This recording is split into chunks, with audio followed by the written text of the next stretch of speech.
En retraite des agents départementaux ne seront pas remplacés, une centaine de personnes en moins dès 2013.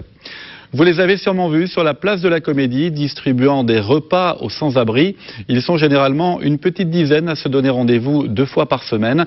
De simples particuliers, tous sont bénévoles, dont ils ont la seule motivation et la solidarité. Moi, Delia Kaby les a rencontrés. Je sors le cake. Nous sommes dans la cuisine de Natalia, l'une des bénévoles du collectif des amoureux de la vie. Ils sont plus d'une vingtaine, entre Montpellier et Sète, à distribuer des repas au sans domicile fixe. Aujourd'hui, pas de soupe, mais un plat plus consistant et plus adapté à la vague de froid.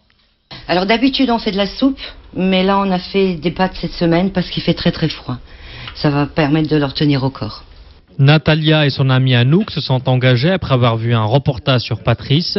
C'est lui qui est à l'origine de la démarche. Il est aussi bénévole au 115 du particulier, où il s'occupe de placer des sans-abri chez des volontaires. On y va. On y va.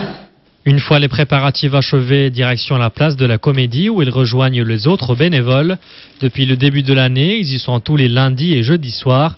Une initiative fort appréciée par les bénéficiaires. Je trouve que c'est une super bonne action, d'autant plus que c'est tous des bénévoles et c'est leurs frais, comme je t'ai dit tout à l'heure.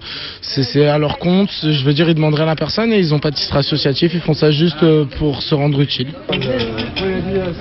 C'est des bolognaises. Si la bolognaise a rencontré un franc succès, les amoureux de la vie ne se contentent pas de fournir à manger.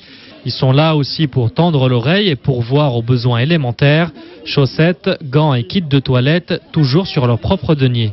Quand on essaye vraiment de se débrouiller, c'est relativement dur, surtout tout ce qui est vêtements hommes, les chaussettes, les sous-vêtements.